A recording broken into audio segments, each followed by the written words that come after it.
You know, just like transforming the life, like confidence and stuff coming back. But one of my clients, like they turned up for weight loss, have an operation, what they were needing, that was the basis of it, but it freaked me out, and even when I'd woke up I could still feel like a wet slug had touched me. Yeah. I think a lot of these days, there's a lot of pill pushing for just a solution, but ultimately the pills are going to be causing an issue then with certain organs or certain glands, etc. around the body, because it's suppressing certain areas of your brain.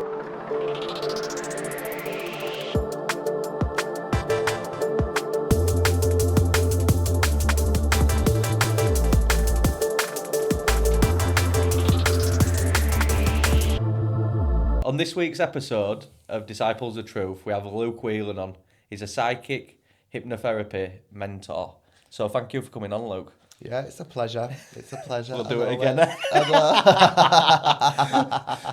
So I just wanted to know where your psychic abilities started out, or where you noticed them, and what had you intrigued, really. So basically, I'd already known about spirits. I grew up obsessed with ghosts, with things like that. So I knew of like the spirit world, and I've loads of experiences as a kid. Like I was watching all these ghost programs.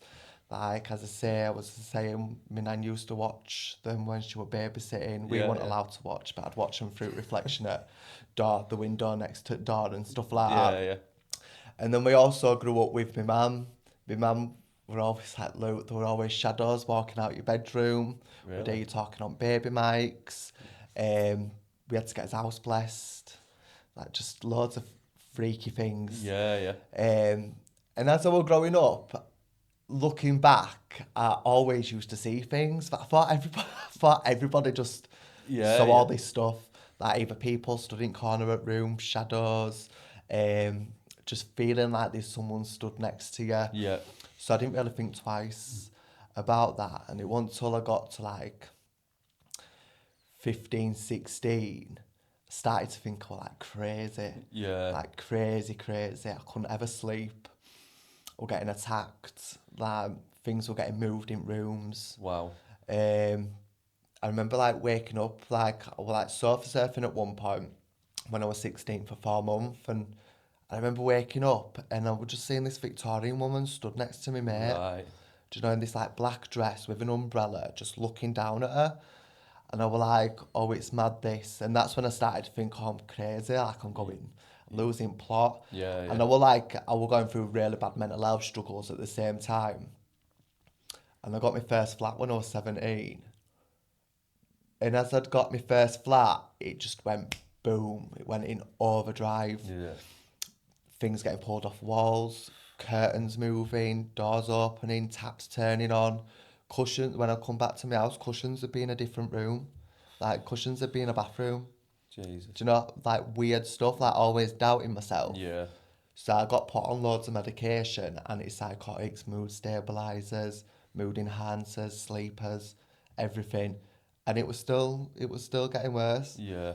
It just got to a point where, there's more going on. Like, this you can't make this stuff up. No. It's just weird. It's out of this world. And I remember I was in an high-rise on Seacroft, and my friend lived the floor below me, but we could see each other's front rooms, and I could just see my light getting turned on and off, and that's when I'm like, I've got these spirits, this ghost, I'm a medium. Yeah. It all makes sense. And then since that, it just unravelled. Since you started engaging with it? Yeah. Started working, because I have like these manic depressive cycles every so often. I'll go up and then I'll crash. Yeah. And I would try to do hairdressing. I would like taking myself to college to do hairdressing, try to just get a trade. And I ended up in like a 3-month depression episode. Right. And I'd just turned like 18, and I was waiting to move into another flat. Yeah. Do you know, out of an high rise, because it was just prolific with like drugs and alcohol and crime and Same stuff cycles, like that. Yeah. Which I would try to get myself out of. I've been working with outpatient rehab for about 1.5 years by then. No. So I'd ended up in this kind of like deep dive with. I need to sort my head out. I need to like get fixed up. If I've got this going on, I need to feel good because there's some bad stuff out there. Yeah. Do you know? And because of my negativity, they were like, I was just attracting beings what weren't necessarily nicest. Yeah. And I ended up learning the law of attraction. So I did. I started like building up my frequency, my attitude towards life, things like that. And I remember like packing up my first flat, and I turned around and walked into my grandma. She was just stood in a doorway. My friend just watched me jump out of my skinks. Yeah. Like, who's this in my house? It was just this white silhouette, but there was this mad sense of peace and calmness, and everything was just gonna be all right. Yeah. And then since then, I was like, yeah, we're gonna work with these. We're gonna do it. Yeah, definitely. And it just kind of like built up after that. That's when they started working with me. Yeah. Yeah. Have you ever had sleep paralysis then? Yeah. Not like where people describe it like, oh, there's a demon in the corner. No. Or like basically when I'd go to sleep, I'd go onto the lower levels of astral, Yeah. which to me look like when I'm in the lowest planes of it, like a black and white TV. Everything's flipped around. Right. And I'm really aware of it. I can't bring myself out of it, but I can see everything what's going on. Yeah. I can see everyone who's around me, and then I can also see spirit, and that's where they used to try and attack me. Yeah. See, I used to get it, and I didn't know what it was until a few years ago. But it felt like, because I sleep on my front, it were always like something. It feels like it were on my ankles, and it were holding me down, and you couldn't move. Yeah, And then yeah. looking back, it were always at the down where I'd been out drinking, or if I were in a really bad area in my life. I'd done it. I'd only done it once in this house, and I've realised that you can just breathe through it, and you can get through it. It whatever it is. Not that I can see it physically. I feel the presence. I've noticed if you calm your breathing down, it can't feed off the fear, and it'll just subside. But yeah. Definitely, yeah. I've experienced it when I'm like that. Like latest one was because I cross over earthbound spirits, Right. so spirits what get stuck or they've got emotional trauma. So I've just moved into this new house, and I was like, "There's someone in my house." I'm like, "There's someone here," and for weeks I'd turn around and see them stood in doorways. And my friend, like, I was on the phone to my friend, and she's like, "Look, a big black shadows just walked in your house behind you." And I was like, "I know, I can feel them." And I went, "But it's not bad." I went, "It's just a confused spirit, but they're just not talking to me." And it was April 8th. That's when it was. It was the next day after that phone call. I was walking out my house, and every single fire alarm in my house got turned on all at the same time. Wow. And couldn't figure out how to turn them off. Like, there was no reason for them being on. Yeah. So I was like, "Spirit," I'm like, "Spirit are here, like one of them needs my help. They're just not comfortable coming through." So then after that, a couple of weeks after, I'd gone to sleep and I'd woke up and I'm like laid in my bed, I couldn't move, but I thought someone were robbing my house. Yeah. And I could see this person like crouching into the bedroom. And like I'm happy being confrontational with stuff like I'm alright standing my ground, lived a bit of a rough lifestyle, so I can handle myself. Yeah. So I'm thinking it's someone coming to rob me gaff, and I'm like, right, I'm gonna have to deal with this person here. Do you know what I mean? And it clicked in my head. I'm like, they're not robbing all. I'm like, no one's robbing all, but I couldn't like move to say, "Who are you? What are you doing?" Yeah. And I could see what this person just stood next to the bed, and I was like, yeah, don't put me through that again. That feeling of I can't move, I can't deal with someone coming into my house. Yeah. So I got it then, and then I was able to cross them over the next 2 days. I had to just work out how they passed, what they were holding on to, and then help them cross. So I get sleep paralysis like that, me, rather than feeling like it's just for whatever reason I just can't move. There's usually for me a reason behind what I'm experiencing. Yeah. How does the process go then for you, like to help them move on, the ones that are trapped?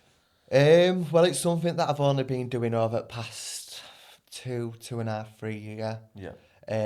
Because your mediumship progresses in different avenues, you know, as you're growing. So for me, they'll just start lingering around my house. Yeah. And because I'll see them with my actual eyes as well as being able to see them in my mind. So I'll just start becoming aware that there's someone around, they're stuck, they don't want to speak yet. So I'll give them space because I've got a barrier in me. I'm like, if you've got malicious intentions or you're not nice, do you know, there's some tricksters out there, you just can't come into my house. It's as simple as that. So they'll be on the outside. So I know anyone what's in my house, spirit-wise, is fine. So I let them stay there till they build the confidence. They'll just be observing me. And then once they've got comfortable, they'll start reaching out. It's usually around like night times that they become a little bit more... When veils thin. Yeah. So I've noticed I'll know that they're there around me. And then it'll be like either when I'm heading to sleep or they'll wake me up through my sleep. Yeah. And then they'll show me how they passed and I stand with them and watch it with them. Yeah. So do you know, like when people say spirit review life when they've crossed over, etc. You may have heard that. It's like I'll sit with them and review how they passed and help them clear out all those emotions. Yeah. Any guilt, shame, anger, confusion. Do you know, help them just understand what's happened. Yeah. Because some of them don't feel like they deserve to cross over or they're scared if they cross over, there's like judgment day. Yeah. Do you know what I mean? And they're going to go to hell. Do you know, anything like that?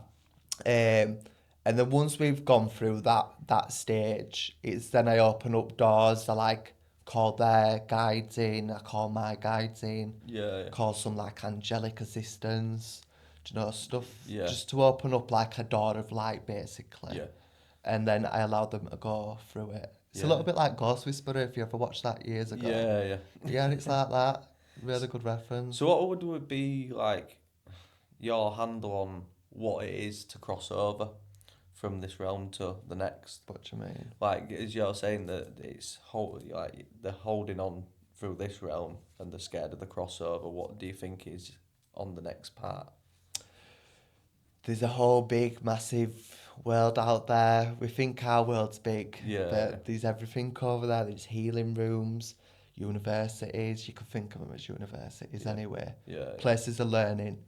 You see your friends. It's like a space of thought. So whatever you want, you can bring around, basically. I've heard a few times that they sort of create the homes again, in essence.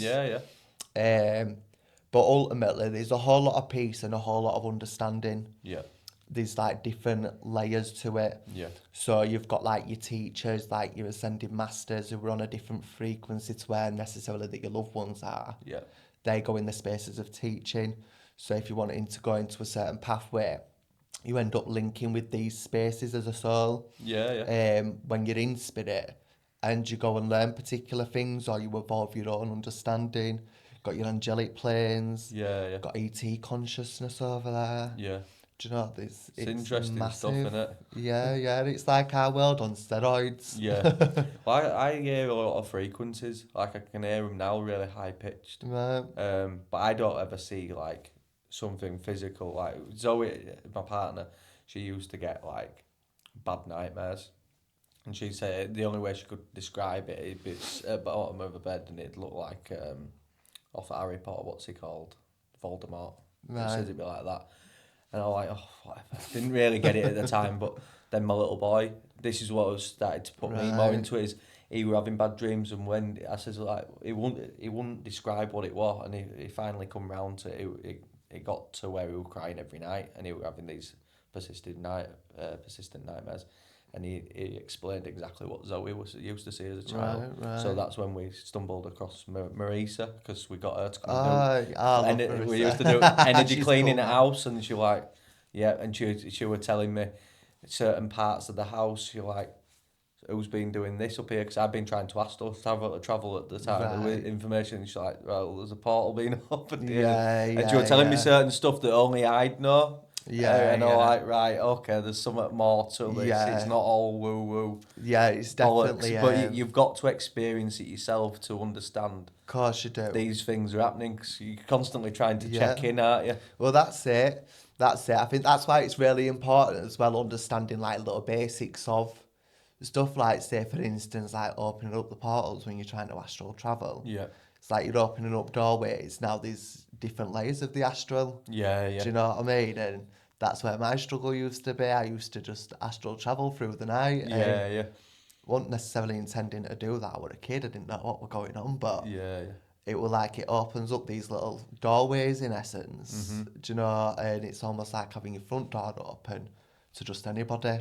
Do you know Yeah, what not I mean? understanding what's coming through. Yeah, yeah, Yeah, yeah. because I was using the CIA gateway tapes. I don't know Right. if you ever listened to them. No, I've not listened to them, but I Yeah, know a you lot can of feel people things who've dealt with shift. them. Yeah, it's really Because it's really really interesting. eerie at the start. You're like, No. because it's really old tape recorder, and he's like Yeah, talking yeah. you through, and yeah, it's That I've been interested in buying some. They can be quite costly. yeah. Can be quite costly getting. You them. can get them on YouTube though. Oh, can you? Yeah, you can just search them on YouTube. I Right. think it were Aaron Summit that I went on his. But yeah, if you actually want to That buy Aaron them, the Doherty or cassette, something. yeah. Always cool. I did Yeah.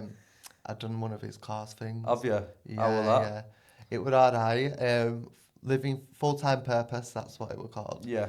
It were interesting. Yeah. He's got energy. He's Yeah, he got has, energy. yeah. See, I listened to a lot of his stuff at the start, but it's kind of faded off at the moment. But yeah, I do like it resonates a lot of stuff that he was saying, what were happening on in my journey at that time. Yeah, It seems yeah. very interesting, isn't it? Yeah, it is cool. They were doing things like Victor, Yeah. like Victor Roddo or something. Udo. Oh yeah. Yeah, yeah. They were working together, but they're all about energy. They're all about creation. They go into all sorts of different things. Then. Yeah. So what's your passion at the moment? Like, what's the one that really gets you interested? Is it more the hypnotherapy? Is it more?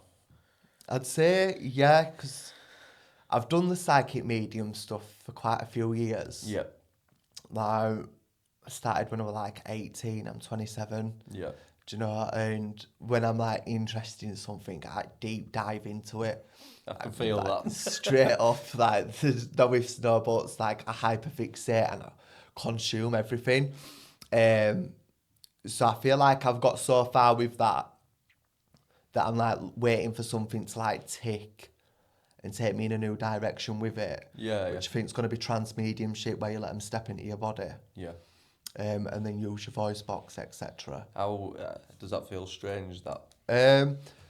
I was getting into it a couple of years ago before my health collapsed. So I've just sought out someone who's going to help me bridge that gap again. Yeah. Because it takes a lot of energy to do things like that. Oh, I bet. And you have to practice with somebody. You can't really do it on your own. Right. When you're doing full trance, and because I deal with earthbounds as well as crossed over spirit. Yeah. Yeah, I need someone that kind of like nurture it with me. Yeah. Who knows what they're doing. So I think that's my next stage with psychic medium side. But my main passion is the kind of like getting involved in people's lives, you know, flipping mindsets and releasing emotional trauma and behavioural cycles, like using subconscious. I absolutely love the hypnotherapy. Yeah. I think it's an amazing skill. Yeah. Well, it helps people, doesn't it? That's Yeah. Like, it helps unlock. Have you got any stories that are standout ones that you've helped any clients? There's odd client what has been like absolutely amazing to work with. I've only been doing it for the past year and a bit. Yeah. Because I work with people for like 8 weeks and I've got the psychic side. I've not like invested as much time into it as what I've done with other skills. Yeah. So we're just like getting there. But one of my clients, like they turned up for weight loss. Oh yeah. They have an operation what they were needing, that what basis of it, but they needed to get the BMI down. Food habits, self-belief, things like that. And they'd lost over 2 stone in 8 weeks. Their confidence had grown. They'd gone into full remission with the diabetes, taken off 2 medication. Yeah. You know, just like transforming the life, like confidence and stuff coming back. like completely flip round the health, where it's like all the byproducts what you get from going to do that one thing. Yeah. Like, that's the best bit what I like about it. It's like you can turn up for one thing, but then it's like everything else around the outside changes as well. It's like that branch, isn't it? Where Yeah, it's all hanging off. and you just see people like feeling better and better each week. Yeah. Do you know, it's such a nice feeling. It's a powerful gift, isn't it? Yeah. Another client, they just ended up putting themselves on live video and all sorts. Did it? Yeah, just from coming to do it, they've set up like a right good side stream. Yeah. Like, they're absolutely buzzing on camera, and that self-confidence again gone through roof. Cool. That were another food one. Yeah. What just links with a lot of lack of belief of self. Yeah. So they're like binging on like quality streets and stuff on a night time. Yeah. You know, and like struggling to move past these like behavioural cycles and mindsets I within think themselves. I'm gonna have to like get you on board with that, because it's something this week, like whenever I let something bother me and I've just gone to emotional eating, I know that I'm not hungry, but it's that filling a void of something. Yeah. And it's getting to, and you look how destructive that is. Having that sugar and the rest of it, it can really start to, it's a domino effect on the outer, isn't it? Of course it is. It has all sorts of effects on body, even my personal self, doing my changes. Yeah. Working with like a nutritionist, mineralist. Yeah. Or what do they call themselves? Neuropathy, or something Yeah. it's called. Just the changes what I've had, because I had loads of inflammation and spine pain were like through roof. I've had it for years. Mm-hmm. And not working, physio, nothing, exercises, like you name it, I've tried it. And then through diet changes, back pain's like pretty much completely gone. Yeah. The immune system build up. I was suffering with cystic acne because I couldn't deal with any infections. I've not had none of that. Lymph nodes exploded on the side of my head. Jesus. Like, so like cysts growing off the lymph node. Yeah, I had well, it that all was due inside to of my sugar head. and stuff, or Like no immune everything. system, but a lot of it linked Sugar through like diet. destroys it, doesn't it? It's like you've got your toxins clearing out, don't you, through your lymphatic system? Yeah. And my body just couldn't handle none of it. Yeah. Do you know what I mean? And it would always like hitting a brick wall with my own health. Yeah. So like changing my diet and mindset towards food. Because obviously being a hypnotherapist, I can do that with myself. Yeah, that's brilliant. It's been a right game changer. Well, it's your compass, isn't it, as well? Where you're having these problems, people tend to run away from them when you start to hit them head on. You're starting to realise these are the things that are unlocking doors to your highest potential. That's it. We're going to go back to can you distinguish between like when you're going to invite a spirit in, when there maybe are tricksters in it, like you spoke about. How do you have the discernment to know that? Because like just when I've had visions before on plant medicine, I keep on getting the same deity that comes up, and you're like, oh, this is great, they want to talk, but then I've heard about other people saying they can dress up as these deities, so like inflate your ego sometimes, and then when you're inviting them in, you don't realise what's attaching to you. I just wondered if you could shed any more light on that. So part of it, you've got your own teaming spirit. Yeah. So I call them like spirit helpers. Yeah. Like it's like your own personal PA on the other side. Yeah. And they'll usually guide you a lot of the time. So instead of like working with outer spirits, like just sporadically, like I work with my team and my team will guide me to who I need to work with. So I'm quite intentional when I'm working with any type of energies. Yeah. Whenever you're going to do anything to do with spirit, there's a process of opening up to make sure that you're opening up to light. Yeah. Because anything what's on a lower frequency, if you're holding light and you've got a high frequency, anything down here shut off. Can't attune, can't attach to you. Yeah. The issue would be for me is, regardless of me opening up, when I'm opening up, I'm going to where your loved ones are or something higher. Yeah. When I'm just doing my everyday life, I've got the earthbounds which are stuck in this place here. They're not up here yet. They're stuck down here. So it's being able to set my boundaries. Yeah. Because ultimately, your house is your energetic space. So as I said before, no lower can come into my house, so they'll have to ask for permission. Yeah. So I know if they're already asking for permission, there's something off. Yeah. Good story, what? I were in my second flat, that house, the place what I'd moved into after that high rise. And my mind had just like expanded with spirit. It were like 2 years after being there. And I would do my Reiki. Yeah. And while I was doing my Reiki a couple of weeks beforehand, I was laid on the sofa and I kept seeing this little boy out the window, do you know, just like peeking in. Yeah. And I said to my partner at the time, I was like, there's a boy there. I went, but he's not like, there's something off about him. Yeah. I went, something don't feel normal. I went, for some reason he can't come in my house. Do you know what I mean? Like other spirits can. Yeah. And he was there for about 2 weeks. Really? Tried to get my attention and just kept asking to be let in. Yeah.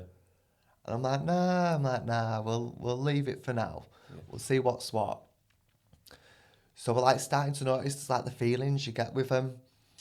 Like it's like you may notice when you meet particular people, you either feel you're like, yeah, these drawn, or you're like, yeah, no, yeah, get the fuck away. yeah. These like some people you like something feels really off about this person. Yeah. It's like that same feeling. Mm-hmm. Do you know that gut? Yeah. Like that gut impression of it all. And I'm glad I didn't let the little boy in because he wasn't even a little boy. What I used to have to deal with. Right. Like, and it was getting brought up because there was still a little link. Mm-hmm. What we're going to get blasted clear once I'd done my Reiki attunement. Yeah. And it did. It was intense. It were absolutely freaked me out. Freaked my partner at the time out. Right. And I've not had an experience like that. How so? So I'd done it was 7th at 7th, 2019. It was when I got attuned, I think level 2. And as I say, this what I thought were a child spirit had been lingering outside my house. And I'd either just done my attunement or I was heading into it. And I'd gone to sleep on night time. And as I say, like you astral travel, you go places, you go to like these places of learning, you can see people that you also know, some people that you don't know. So I'm in these big halls and there's this mixed race lady and there's this ginger lady, and they were like teachers. And as they were doing the teaching, I was with about 14, 15 other people, and we sat at this big bench and table, like just long stripped benches. And there were another one, but on the other one there's loads of objects. So a handful of people I knew, and there were a couple that I didn't, and we've all been told to walk over to the other table. Me being impulsive like I am, I'm like, oh look, there's a Chinese fan there, so I've grabbed the Chinese fan to open it. I'm like I'm a fidgeter, do you know what I mean? I'm impulsive. At the moment I've grabbed this Chinese fan, I've ended up back in my house, but I knew exactly where I was because everything was grey, different shades of grey. I'm like, shit. I'm like, here we go, what's going to happen? And I were on the bottom floor, I were on the downstairs flat, so I had the long strip corridor to the front door, kitchen, bathroom, front room and bedroom. And I'm stood next to the front room and bedroom door. And I'm see the front door at the end of the corridor, and the letterbox is opened. And I've seen the little boy. Right. And he was like, oh, just let me in. Do you know what I mean? I'm like, else chance, mate, it's happening. Like, this isn't happening whatsoever. And I did. I was like looking at the eyes. Now that attachment that I used to have, that entity, it's actually just a big black hooded figure, like just a solid black. You can't see through it. It's the blackest thing I've ever seen in my life. But it used to show up as like this really nasty old man. Yeah. Do you know what I mean? I used to have a lot of issues. I've still got a couple of issues when I'm working out with blokes. Yeah. So the eyes have started changing of this little boy. and the vibes started to change. It was like hairs on back of your neck standing up, and the eyes have turned to the man, like, and that was when I nearly got sectioned when I was dealing with him. Yeah. And it started getting really nasty. It was like, you've got no other way out. Do you know, the doors weren't open and what was like behind me and next to me. And it was like, all the way you're going to get out is through this door. No ifs, no buts about it. Open this door. Called me all sorts of names. Yeah. And then I'm like, you don't scare me, you don't scare me, do you know what I mean? I'm screaming my head off, like, like, you don't scare me. I'm like trying to push this door open with my foot. It just wasn't happening. And then it's changed from the old man into the black shadow. Yeah. And as it's changed into black shadow, it's like upped its sanity with all the feelings. It felt like pure death. Do you know? It was horrible. It was really, really horrible. And these tentacles have started coming through the letterbox, like moving down the corridor. Then the panic set in with me, and I'm like, get me out of here. Yeah. I'm like trying my hardest to get this door open. And as these tentacles had they've like got to the back of my neck and it's touched my neck. Yeah. And as it's touched my neck, I've managed to get the door open. And as I've got the door open, I've ended up back in that teaching room. And everyone's got up and ran away from me screaming. And I'm like, it's touched me. Yeah. And it felt like a wet slug. It touched the back of my neck, like it had been on my neck right here. And the two teachers, the two ladies, they ran over from the big doors and thrown their arms around me, shouted Archangel Michael, and I've shot up into my body, like I've woke up. And must have been screaming or something because my partner at the time was sat on end of bed, face white. Do you know what I mean? Yeah. But as I'd woke up, I could feel that entity stood on the outside of my bedroom window. Wow. Because I was on bottom floor. I could feel it. I could sense them. Do you know what I mean? Yeah. Even like talk about it, get goosebumps, man. It's not nice. It just went on me then. Yeah. It freaked me out. And even when I'd woke up, I could still feel like a wet slug had touched me. Yeah. Do you know what I mean? Do you think that's something, like, when I was listening to Zach at Embodied Celestial and he was saying about dreams and these nightmares, reoccurring nightmares or whatever that keep on coming on, he's like, start to maybe see them as the thing to lead towards, for us to overcome. And I wondered what your thoughts are on, like, entities. Is it like, I envision maybe it starts off as a minor problem with you in your psyche, but we unknowingly, the more that we feed it fear, it starts growing and like it transmutes into these other characters, and the more we give it, the more it starts to control us lives. I don't know what you thought. Yeah, really. So part for me, like, because I have a few different experiences, like some mediums will tell you, spirit gets stuck. Mm-hmm. That I can tell you from crossing spirit over and knowing numerous other mediums will also do that, where the spirit genuinely do get stuck and can get stuck. There is entities, there's some really, really, really, really strong dark soul, like the soulless basically. Yeah. But we also do have our own projections as well. Yeah. So one thing what they do is they trigger your fears. Like if you've got a very intelligent dark entity being around you, that's going to cause you issues as well. Yeah. So it can trigger really, really drastic mental health. It can trigger bad luck. Yeah. Ill health, physical ill health. Yeah. But we can also as well have our own projections go on. Right. Which are usually going to be like things what don't make sense, or like whereas me we're like dealing with an actual being, like it was an actual being itself. Yeah. Do you know what I mean? Yeah. Rather than being like a projection of my own, because that, like, through my own experience, these astral creatures, these astral entities, like what are on those lower planes, what are like old, they've been here for like millennia. Do you know what I mean? They're not like someone's psyche, like being projected out, because sometimes that can be what poltergeist activity is. It can be like someone's psyche is being projected, or there's a lot of bad things going on in a house and a lot of fear. Yeah. But then especially say, for instance, if you're a mediumistic child, like things are going to know you basically like a lighthouse of ping, ping, ping, I can see these things, I don't know what's going on. Yeah. And especially if you're in detrimental circumstances, Yeah. you can be a feeding ground. Yeah. Do you know what I mean? Well, they're not, yes. Yeah. So how, when you said you were going to get sectioned, where did you try to take yourself in, or No, I was... and how were it the NHS or what? Yeah, with community mental health Yeah. team.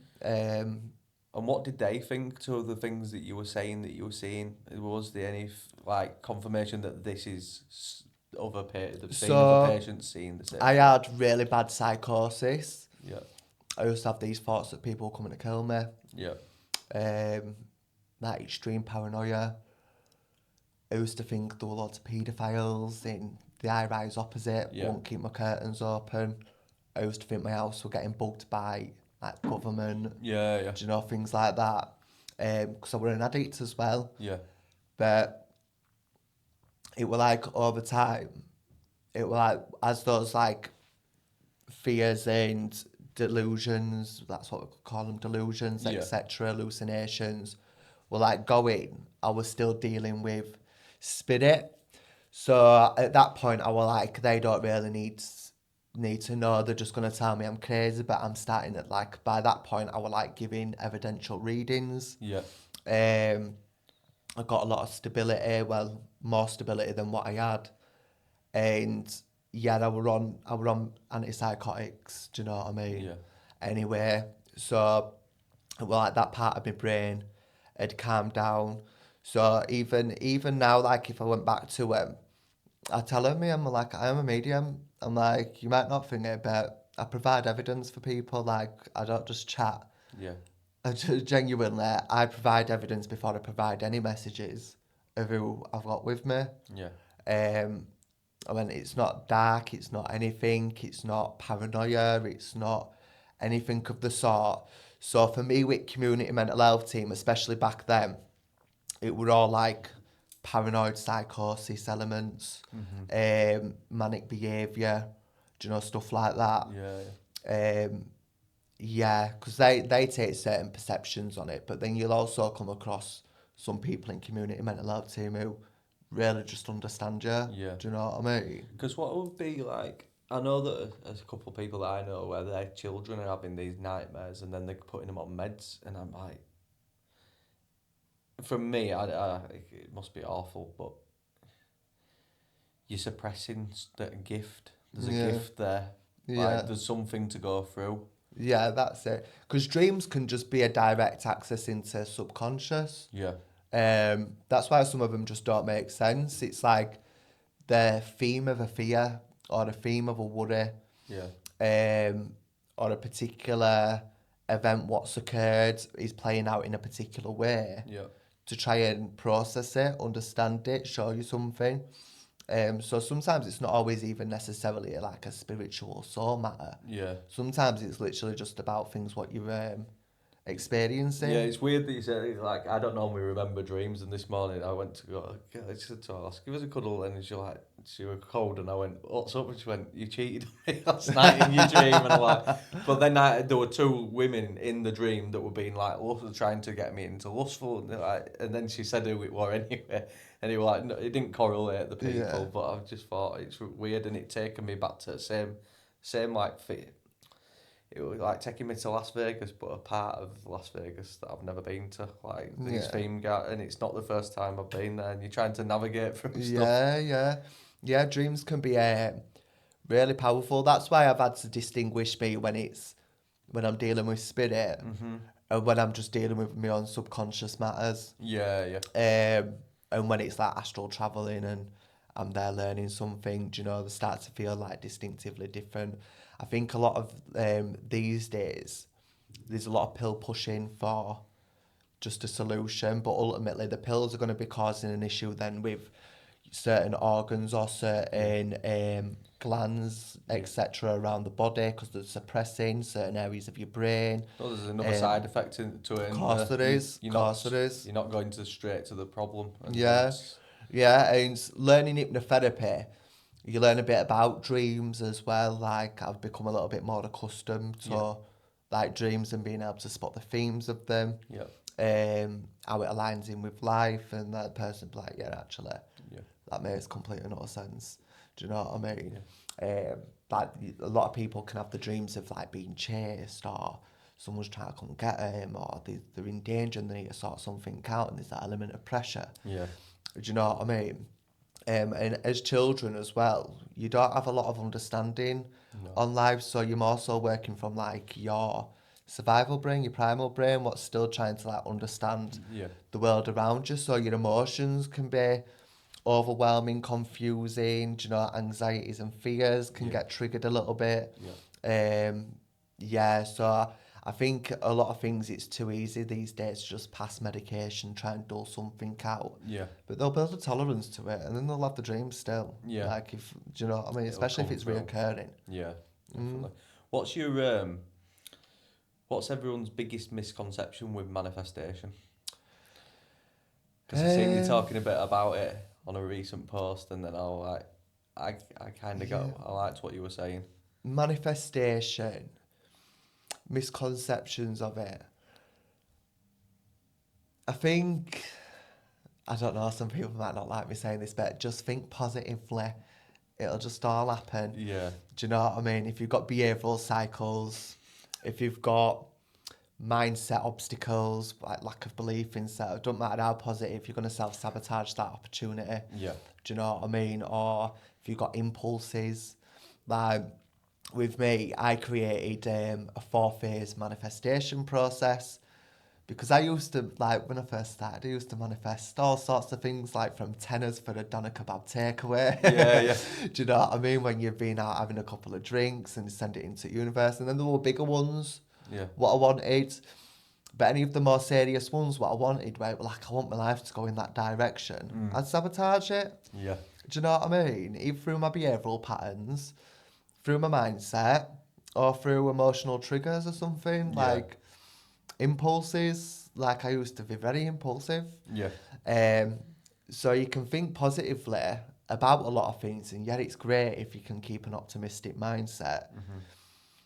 But if you're not bringing no, like, not control, but structure to what you're actually trying to move towards, and you don't know how to connect with that, like, you're going to run around in a big circle. Yeah. So I think you're talking about it's like stepping into alignment as well as, you want that thing, but you've got to start putting the habits there that's going to align you to that path. Yeah. You can't just go, write down, I want this, £1 million, I want all that, but you know what, tonight I'm going to go and sit and watch Netflix for 5 hours and everything's going to turn up. That's it, because you might feel really good while you're watching a Netflix series, but watching that Netflix series and feeling good is not going to manifest £1 million in no bank account, nor the opportunities to bring it. Yeah. Do you know what I mean? So I always say to people, I'm like, actually get clear on what you're wanting to move towards. Don't obsess over it, but get clear on what direction you're actually trying to move in. Yeah. And who's the person who's doing that? Do you know what I mean? Yeah. Like, if you've got that, like you're at A and B's that goal, there's a journey between that. Yeah. And you could walk along that journey and feel positive and just stay going like this. Do you know what I mean? But if you've got direction, you've got a bit of resilience, you've got commitment, motivation, self-discipline. Yeah. Do you know what I mean? That you might go off of it a little bit, but you're going to spot different goals. What are going to support that B? Yeah. Get into that B. Yeah, definitely. Do you know what I mean?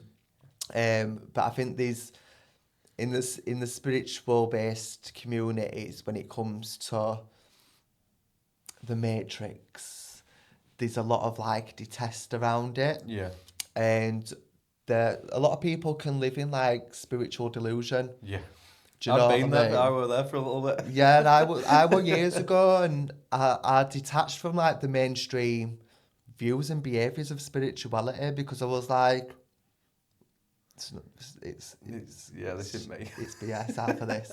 Do you know what I mean? Like a lot of it's like BS or misinformed individuals passing on misinformed information. Yeah. When I need to go back to basics, me. Yeah. And when I did, everything started going right. Yeah. Do you know what I mean? You've got to go take a few wrong turns to know you you're on the right path. Course you do. Most definitely. 'Cause it's experience, isn't it? Yeah.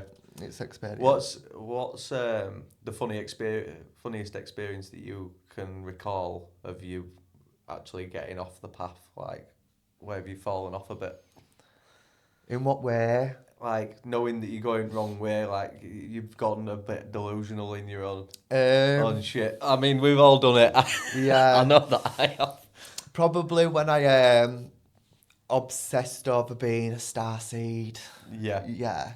Because I've got ET consciousness. I work with ET consciousness. So I know I've got strong links with them. I work a lot with Arcturian energy. They've taught me a lot. Yeah. But it was when I was like, I'm a Blu-ray starseed and I'm here to da-da-da-da-da. Do you know what I mean? And I had to really bring myself back into reality. I was like, yeah, I'm Luke. Yeah, I've got Blu-ray frequency. Yeah. I'm here to use it. But this is what I need to be doing. Because a lot of it, it's like we sort of want to put ourselves on this special prestiged pedestal. The ego tries to fucking work its way there, doesn't it? Yeah, it's like I'm an high priestess in this, or I'm a guru of that, or my past life 897 years ago, I was an emperor, and and I'm a leader. And, you know, it's good to have like good traits and know your soul, but you're human and you're here to learn and live life. Do you know what I mean? And I kind of went completely detached from thinking like I went out partying and that, but then in my like home life, I was like, do you know, it was like just living in this a massive like contrast. Yeah, like almost like spiritual psychosis. Yeah. Completely detached from reality, and that's when I started asking a lot of questions because I'd look around and I'd see a lot of these people and I'd engage with them. A lot of them were just still living through wounds and living through really unhealthy mindsets and afraid of the world. And I was like, I don't want to go down that path. Yeah. Do you know what I mean? I've seen you talk about that as well. Yeah, you've got to be really careful of who you're using, like on touchy on Reiki or whatever, because I've felt it with me and Zoe. Felt it. We had a different practitioner did ours, and it felt like they stole a lot of energy, and I've never felt like that after one before. It felt like really top heavy. Yeah. And, you know, when you left it a few moments after, and I'm like, it was a different practitioner who did it at the same time, and I left it like 10 minutes. I'm like, I'm not feeling any better. Yeah. And she went, I feel shit after that. And I went, I do. Yeah, you don't realise what's going on. Yeah. So it's made me really cautious. I'll only really use Marisa because I feel like light after. Yeah, she's like, I can feel energy that you brought, but you don't feel like she's stolen anything. You feel replenished. I was getting booked back in with her. I actually got a message 2 weeks ago. I was like, I need alignment. I had amazing experiences with Marisa. Yeah. I think frequencies are brilliant for it. But I did, because I've been speaking out about a lot of things, and it makes some people uncomfortable because I'm straight talking. You've got to be honest, aren't you? Direct about stuff, about how energy actually works. And in energy healing, especially whether it's like Reiki, whether it's any other modality, even going as far as like readings and stuff like that. Yeah. You're opening up your space. Like, we all have a space around us. Yeah. Like, constantly. You're like the Taurus field. Yeah. And when we're getting healing, like, we're basically expanding it open so that we can have work done on it. Yeah. Either realigning, removing something, clearing something, enhancing something. Mm-hmm. So, a couple of years ago, I had a really, like, negative experience, and obviously being a medium, but being psychic, like I'm feeling energy majority of the time. Mm-hmm.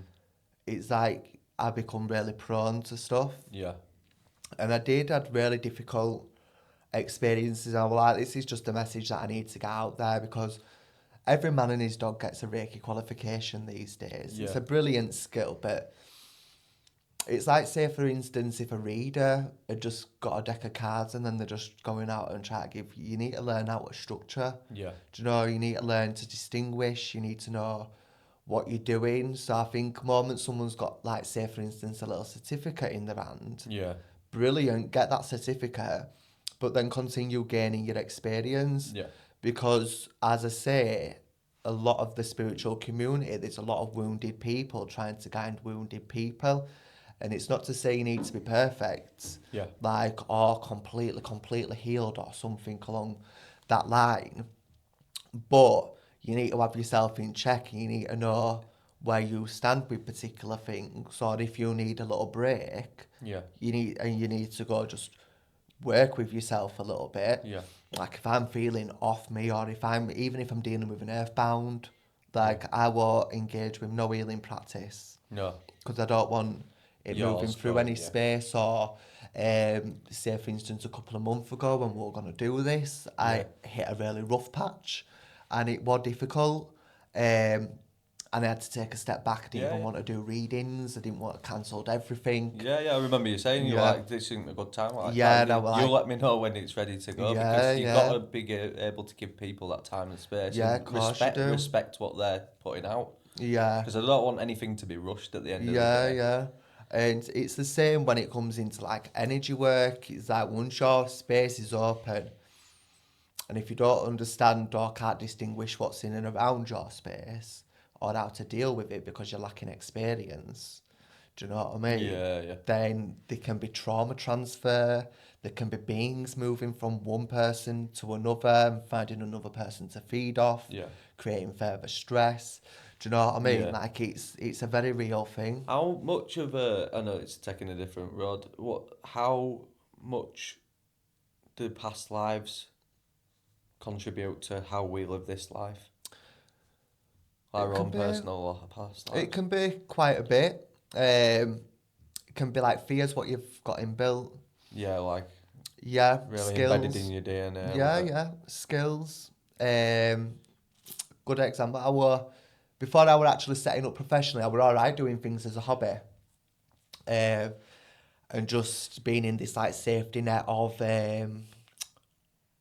like doing readings and stuff and just building up my reputation. Yeah.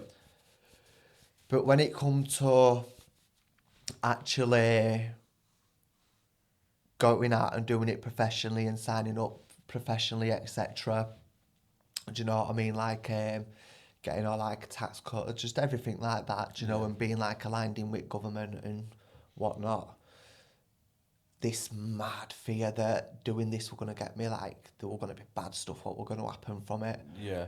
And when I was trying to feel into, like, why do I feel like if I do this work, I'm going to die? Like, when it's something really bad, do you know what I mean? And it wasn't like the psychosis type thing, it was just like this, like, bad things will happen. Underlying. Yeah.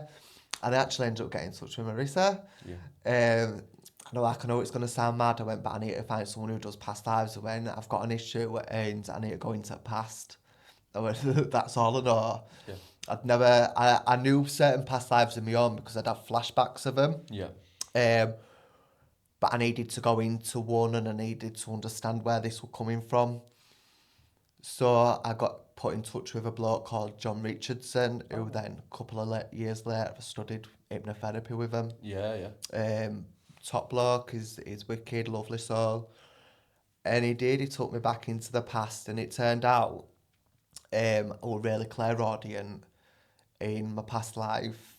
1464, I was 28-year-old by 1464, and I passed in 1488, and in that lifetime I was a cobbler, and I used to fix people's shoes. That was my covered up thing.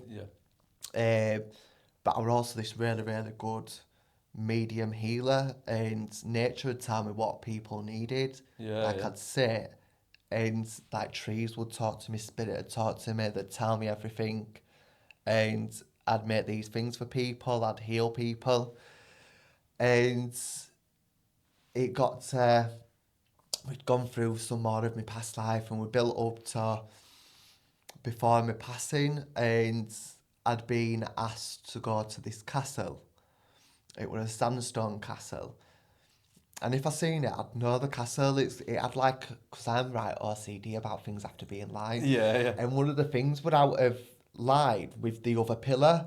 Do you know what I mean? Like, it was thinking, I'm like, oh, why would they do it like that? Do you know what I mean? So I'm like, in this thing, he's like, do you know a bad thing's going to happen? You know something's going to happen? I'm like, yeah, I know that I'm going to die, yeah. I went, oh, I didn't know it. I went, but if I don't go, I'm going to die. If I do go, I'm going to die. Yeah. I've got no choice. There's no escaping death, my friend. Yeah. They were like, especially back in them times, like, it was really, really dodgy. Yeah. Like, really dodgy. So, in this castle, there were like this 19-year-old lad, this boy, and he had a massive cut down his leg like this. And it were like big, like full down his shin. And you could tell he'd already got fever going then to, do you know, infections approaching his organs and that. So there were no way he would have survived it. Yeah. And there was this bloke stood in corner, this man stood in corner, you could just tell he was a nasty man. Do you know what I mean? And I've done what I could do, but the lad died. And then, like, I think it was like a few days later, I had to have this trial. And I got sentenced to death. I'm meant to be executed. Wow. But do you know, like on your execution things, you get a chance to say something. Yeah. Do you know what I mean? So I don't know if they were like this. They were worried I was going to speak up about something. But after my actual trial, like the court thing, I'd been put in the dungeons, and someone had come down and stabbed me up the left side with poison and a dagger, and that's how I died. Wow. Do you know what I mean? Yeah, so. Anything to do with what war, say for instance, like government and government officials, or like back in those days, it were like the prestige, wasn't it? Yeah. I was really uncomfortable with them. Yeah. Do you know what I mean? But once I'd cleared that out 2 weeks later, set on business, I was fine. Yeah. I seen that Aaron, he said similar to that. He was like speaking truth. He died in a past life for speaking out. I think a lot of people have that. Yeah. It's wild, isn't it? Yeah, and I've got actually did a regression with someone, but more like a meditation type one instead of hypnosis. Yeah. But I did one a couple of weeks ago, and I were in 90s, 50s Hollywood, and again it was I were at these parties, but I was being controlled, and do you know all these things to do with like powerful people. Yeah. And then went back to 1621. I were a bloke called Robert, and I got accused of robbing something. Someone died while something was being robbed, like this gold ornamental clock. And again, like I got arrested for it, and I got put in these dungeons, and then I got put on a ship, and I think that's where my fear of open waters. I'm all right with water, but it's like whenever I see like boats out in open water, like cruises, I always think I'm like, it's really deep out there. Yeah. Do you know what I mean? Like no one can come get you. And in that past life, I had an issue with my head and I was poorly, and they just throw me overboard. Do you know what I mean? And that's how I died. Inconvenient, eh? Yeah, no lie.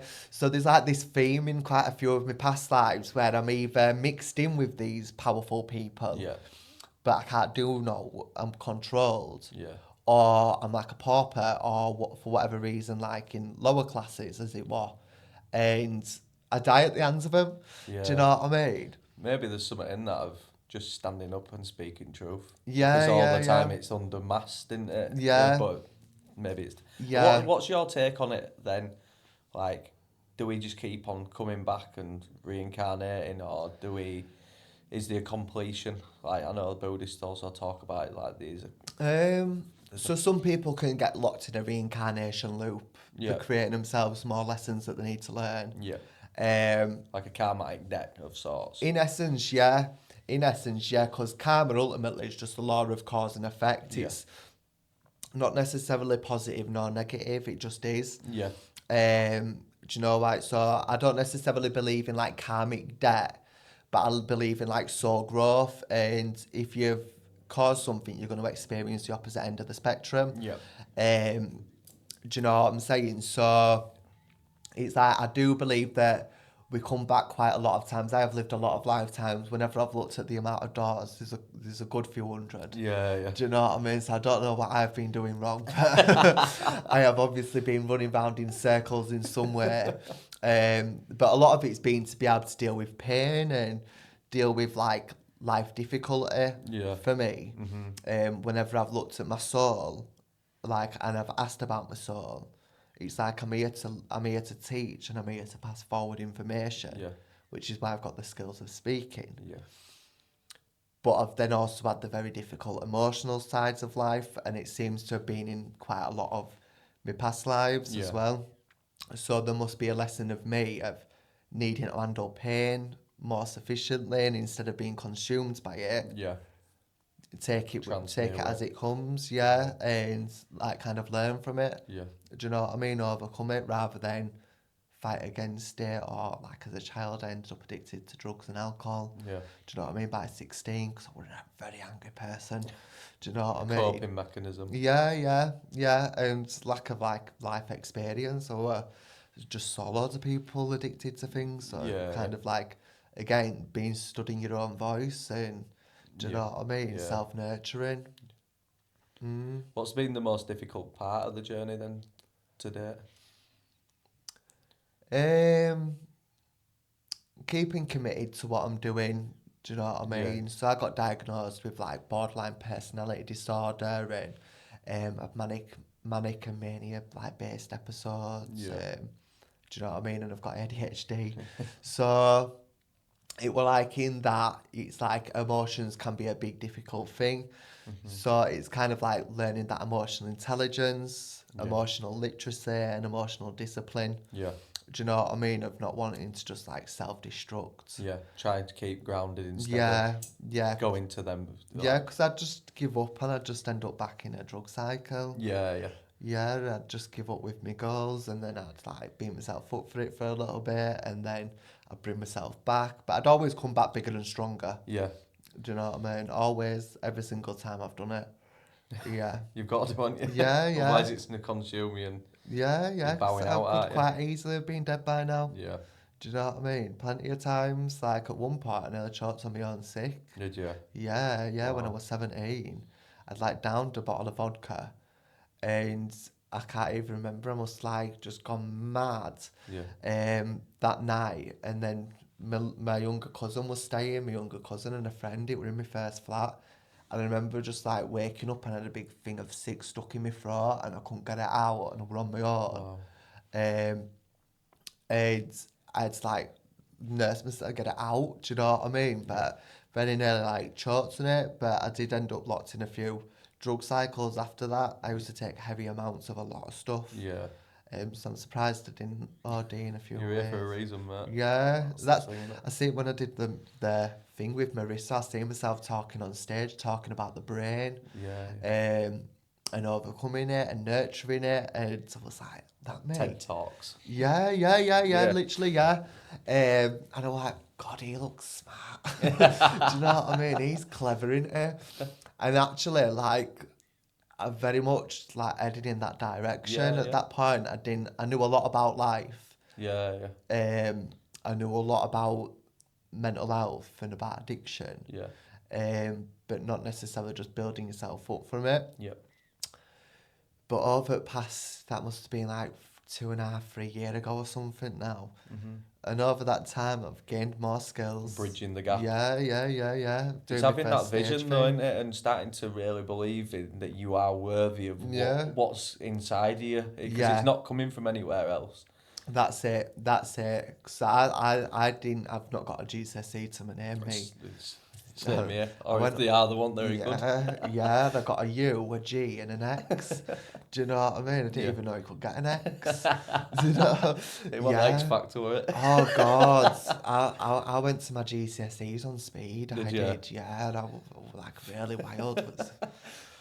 Best move. I probably went stone. But I'm glad I did. Like, I used to to tell my teacher, like, I don't need none of this. When you'll all think I'm mad, because I was in a behaviour school. Next to Magistrates Court in City Centre. And I was like, I'm never going to need this. I don't need to know about Shakespeare. Do you know what I mean? Yeah. I don't need to know about algebra. I don't need none of this. I mean, I don't know why, but I don't. Yeah. Do you know? So I always had this faith I'm going to do something, but I just didn't know what. Mine was the same, but I didn't really soak out in, even like when they were teaching about Egyptians. I've always been fascinated with Egypt, but when they're telling me about 2 Carmo and it didn't come in, and then you start showing me Fourth and all like land of Chem and all Anubis and all that stuff. I'm really interested and I want to know all that. It is. I think as you grow older as well, you actually find like where your passions are with stuff, don't you? Or what piques your interest. It might not necessarily just be your purpose, but it could be like an hobby or something what just aligns with you. I think as a kid, like, you're stuck in all these processes, schools, and I think half of what they teach kids at school is absolutely ridiculous. It's bollocks, well, the number one thing, I want them to start teaching kids how to regulate their emotions. Because if they did that, that is the thing that controls everyone. Like, if everyone knew how to regulate that, I'm still learning myself. Like, not to feed into things, but letting it affect you. Because that's what he's been doing recently, or I was saying with the food, is when it does affect me and drags me down, my comfort, wherever it might be drugs with someone, might be alcohol with another, it's mine's food. Like, I'll go and self-comfort through that and don't realise you're doing it because it's an autopilot situation. It's just your body going, it wants to be safe. And it knows that where it is safe. Yeah, that's literally it. We create all these like stimulations and sensations and habits, and that's what the unconscious or subconscious mind does. It runs off patterns. Do you know what I mean? It does it so that your conscious mind can feel clear, balanced, grounded, comfortable, safe, whatever it may be, what it's wanting that conscious mind to work within. The subconscious operates everything else. It's crazy. I were a lot of traffic lights today, and as I was moving forward, we get a hutch, and I'm like, I'm not even aware that I'm doing this. And I snap myself back in all the time. So it's really interesting when you're building yourself to get where you're wanting to go, and you're like, yeah, it's hard, these new practices at the start, but the more that I'm going to do it, it's just going to become second nature. Yeah, that's it. And it's mad you say driving, because that's what we get taught, you know, to kind of understand the autopilot pattern in hypnosis is when you're driving, at first you've got to concentrate on what you're learning.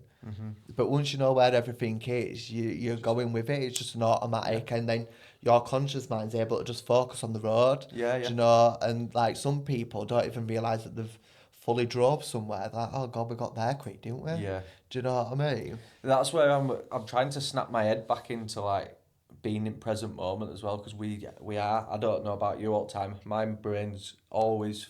It's even like, for an instance, when you go into pay at a checkout, I've already got everything ready, so it's a quick transaction. Because you're always living in front when you should be. Living in the present moment. For manifestation is bringing yourself back to the present, so you're aware of how you're working with things. You're not kind of like always looking for the next thing. Do you know what I mean? And forgetting about life. Because it's a big thing, making sure you're just present in life. Do you know what I mean? You're living the way you want to live. You're present with what's going on around you. You're present with the conversations you're having. Do you know, you're present with your actions. Do you know what I mean? Rather than, because a lot of the time we can try to prepare for stuff or, do you know, prejudge something. So we're like constantly always thinking about the future or thinking about the next goal. This is where I'm at the moment, and that good way that I've found to just flip myself out of that is to actually like have more of like a mindful morning. Do you know what I mean? And at the start of the week, I have like my motivational or my motivational and marketing Mondays. So I'm also like getting the thing of what am I doing for this week? What am I feeling? Do you know what I mean? And I have that day to kind of like regulate myself. Sounds interesting. Because the moment the week starts kicking in, that's it. I've got 101 things to do. We've got promotions to do. We've got readings to get done, hypnotherapy clients. Do you know what I mean? And it's like this kind of like rat race for a couple of days. So if I start my Mondays mindfully and present, and then I start each morning mindfully, I've found that really, really helps. You can be more intentful with where you're going and what you're doing and what you want to feel. You're more in control of it then, aren't you? I mean, never fully in control, but you like. If I've said it this week, I tried mixing it around and not doing my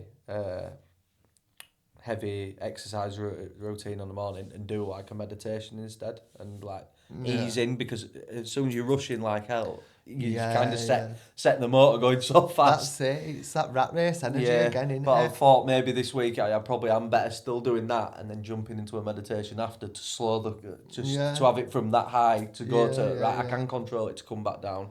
But I'm still testing. I'm still testing out the where to go. exercise is definitely good, though, I think. Yeah, exercise definitely. is good. Because it has so many benefits, and it does help your mind space as well, which again can help you be a lot more present. Yeah, well, I do this red fast workout, and they said it's not just chucking kettlebells about. You're going to war with yourself. Yeah. In your mind, you're affirming that you're gonna get done the things you don't want to do to get done. No one enjoys it while you're in midst of it of really struggling, but it's the feeling that you get after it, and you realise I had more authority over my life than I actually thought that I did. And it's them little wins that start to stack up, isn't it? Yeah, where you're like, I'm gonna do this, and when you keep up with it, you're like, actually, I'm doing it. Like, it might be uncomfortable on certain days, other days it feels well better. Yeah. Do you know what I mean? That self-discipline, that were a big thing that I had to learn, me. I was going to ask you that. What's your take on discipline, and how have you cultivated it for yourself? I needed it in every area, to be honest. I was just always a really impulsive kid. I was a wild child. But as I was like, right, I need to grow. I had to get emotional discipline. I had to get mindset discipline. Yeah. I had to get behavioural discipline. Do you know what I mean? Impulse, because I used to be so bad for impulsive spending and do you know, things like that. And then having my mental health obstacles, like the challenges which I have in that environment every so often, self-discipline's been a game changer. Yeah. It's like because people can think of discipline as this like pressure thing and bad thing, and you're always like kicking yourself up the arse. And it's genuinely not. Like, if you've got that attitude towards it, you're likely still looking at from a child when you're being bollocked for something that because it's a very strong word, isn't it? Yeah. But like, as children, I think like the discipline's about obedience and I'm your boss. When you're getting older, it's like you need to learn to nurture and discipline yourself. You need to be able to give yourself a little bit of a kick up the arse, and it's not a bad thing. Like, it's a superpower, isn't it? Yeah, because a lot of people, they'll be doing something because they know they're doing something, and they're like, oh, I've been doing that.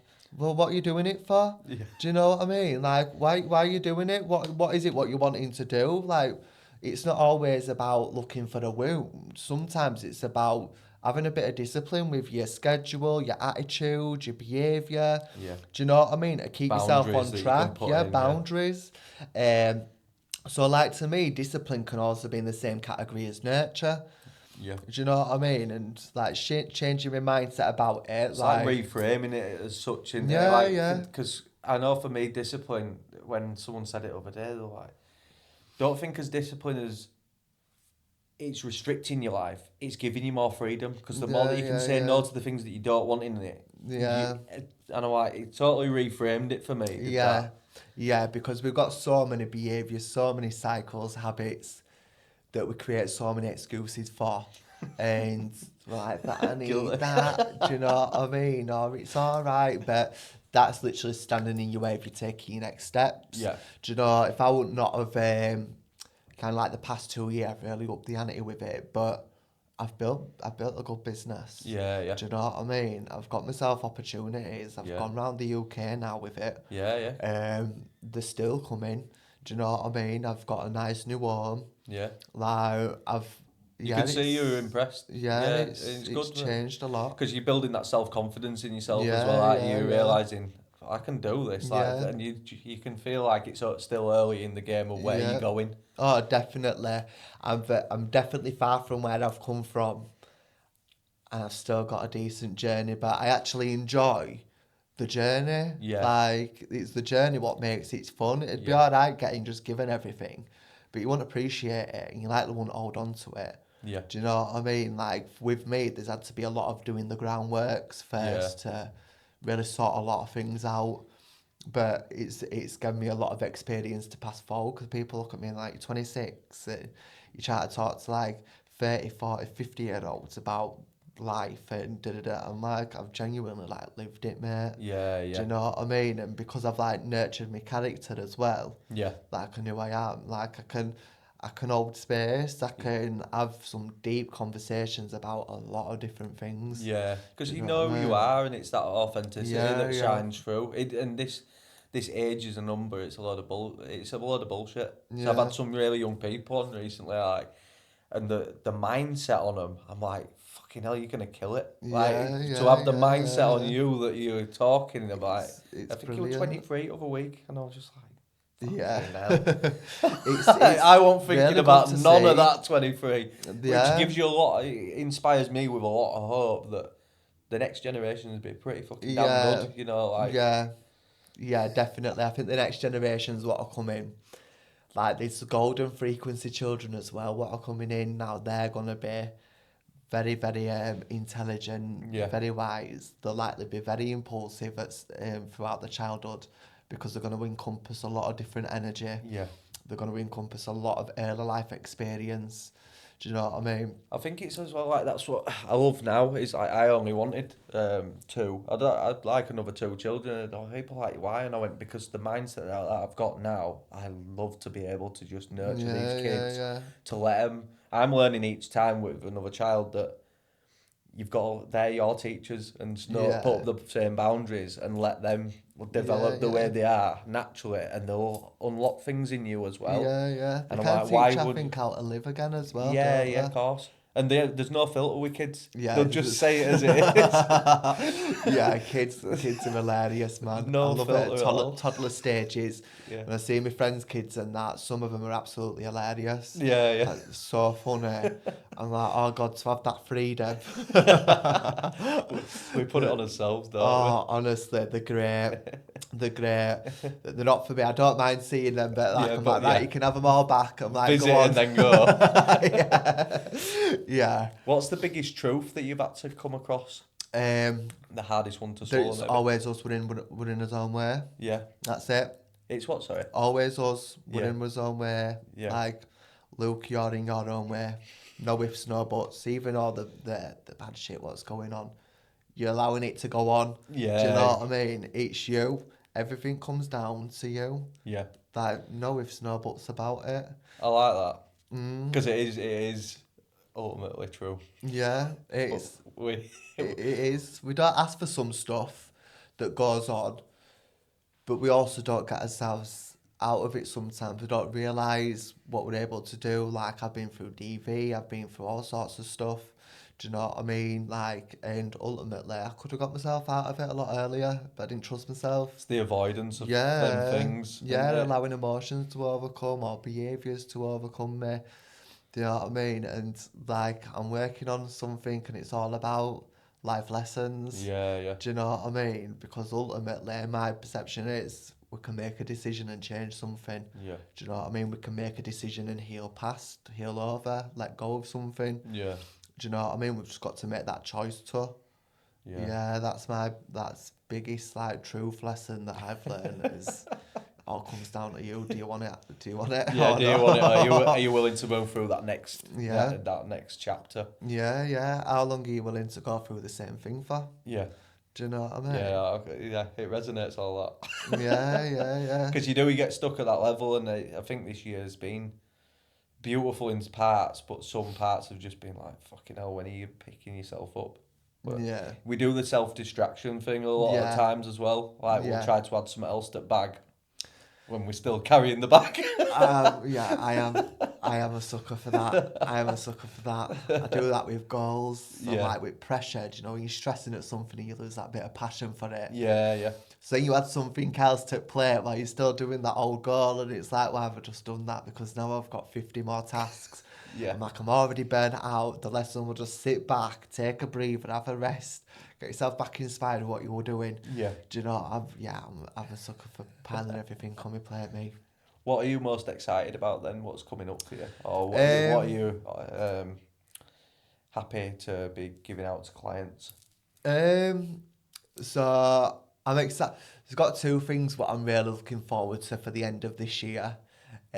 First one is I've got my first stage opportunity. Oh, well done. So that vision that I had with Marissa those years ago, it's starting to come to fruition. Yeah, cool. Do you know what I mean? That geezer who was talking on a stage about mind, about growth, about everything. It was like, I'll never do that. Yeah. He's doing it. Oh, quality. Where's that at? Down in St Helens. Oh, nice. Just past Wigan and Yeah. down there, yeah, there's meant to be about 150, 170 people or something going. Yeah. So it's throwing myself straight out of my comfort zone, but smash it. I enjoy doing that. Do you know what I mean? Yeah. And then at the end of the year, after I've worked one event in Birmingham, I'm off to train in getting NLP masters. All right. Do you know, and have a deep dive and get trained in a bit of public speaking. Yeah. Get qualified up to being able to even work with military individuals, you know, who've come out of the military, etc., and struggle with like PTSD. Yeah, some big things like that. So it's adding more tools to the toolbox to help my clients, because I love the readings, but I love being involved in people's lives. Yeah. Do you know, and like giving them that real assistance. Yeah. Because I'm a people person, me. Yeah. Like, I can chat for England, so... Didn't notice. Yeah. But no. I do. I'm really looking forward to this this growth in my own purpose, my own career, do you know, my own business. Like, see where that's going. I want to be in the self-help kind of environment. Yeah. Bringing spiritualism into it, but I don't fixate on spirituality anymore like I used to. It used to be this identity. Yeah. Do you know what I mean? Now I've got my own links to spirituality and I've got my own understanding and experience with it. But I'm Luke, helping other people. Yeah. Do you know what I mean? To be like Tracy or Danny or Bob or Peter. Yeah. Do you know what I mean? Because ultimately we live in this realm. Yeah. It's the human experience. Yeah. And we've got this access. We've got this access to spirit.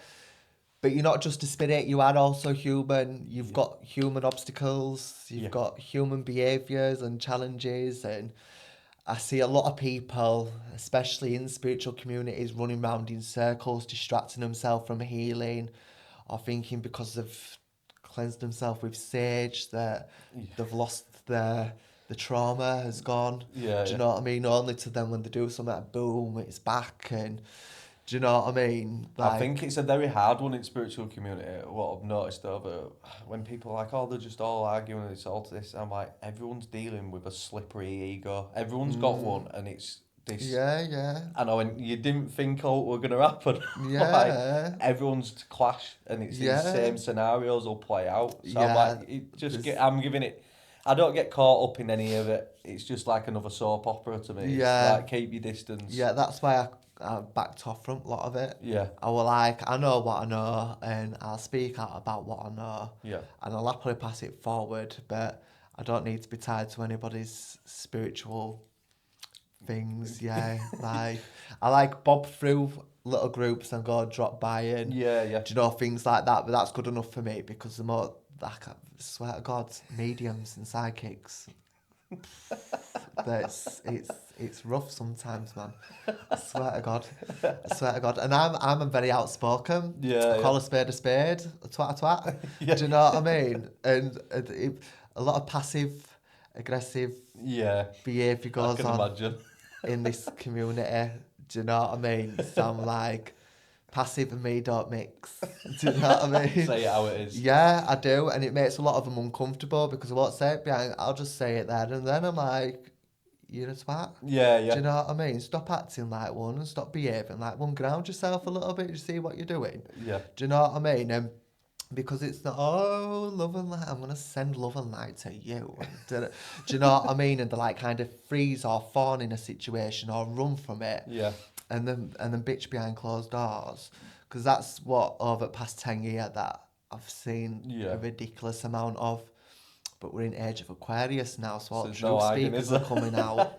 Do you know what I mean? You'll see a lot of spiritual ideologies and illusions falling over the next few years. Yeah. The scene's really, really going to change, because the truth's come, like, this is the age of truth. Yeah, you can't hide from it. It is coming out. It's coming to the surface, and I think that's why it is best to be who you are. Like, Yeah. and say where stand on your morals. Yeah, because there is a lot of love and light individuals, do you know what I mean? And that's fully their character. And I'm a really nice person, like I'm very empathic towards people, but I'm also not a pushover. Yeah, I'm a bit rough round. Yeah, a bit rough round edges. Do you know what I mean? But you've got to have that. Yeah. I think when I've worked with my partner at work, he said like, you're about like you don't care with some stuff. I'm like, some people are here to take the piss out of you. Some people are just here to just run over you, and I'm not being run over.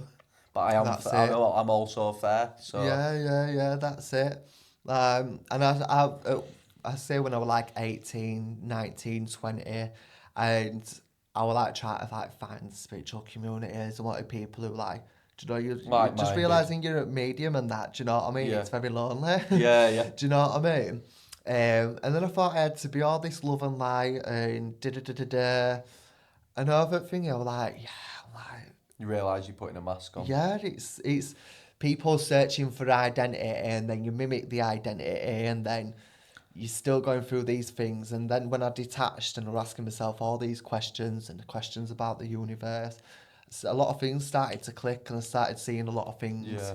I think it's very hard as well. We spoke about it off air, didn't we? About I wrote about this, having a detox from social media, because you start to mimic, whether you're not you like to admit it. Obviously, they're very influential people. Some reason, that's why you follow them. There's a lot of psychology behind it as well, isn't there? And then you start picking up little bits, and by the time you've ended up doing this, you're starting to lose the very essence of who you are. Cutting that contact off with your soul. I've been speaking out on that a lot. I have been speaking out on that a lot. Like a few people who I know of the personalities just look like the carbon copy of what everyone presumes spiritualism is, and they've lost the character, they've lost their energy, they've lost the vibe. Do you know what I mean? And they're this like carbon copy of every other man and his dog in spiritual community. I'm like, it's not a nice thing to say. Well, you're losing your uniqueness. The reason that you are here is for you to be unique. Yeah, and I understand going on a healing journey, but when you're consumed with it and just mimic everything that you see, do you know what I mean? Spiritual chameleon. Yeah. You've lost yourself. Do you know what I mean? And when those individuals do that, there'll be a stark shock at some point.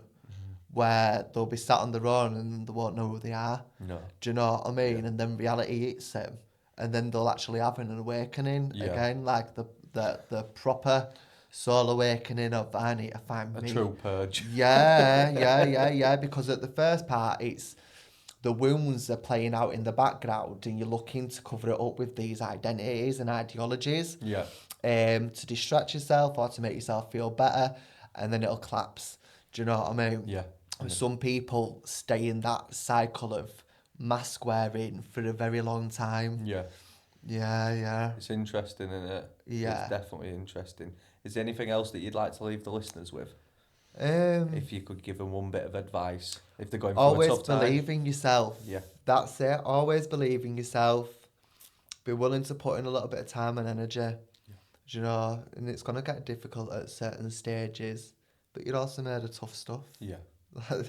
Now with snowballs about it, you build that strength. Yeah. You build that strength, it'll start happening. Yeah. You just got to go on it. Spot on. Yeah. Thank you very much for coming on. It's a pleasure, man. Thank you. It's a pleasure. Enjoyed it. Thank you.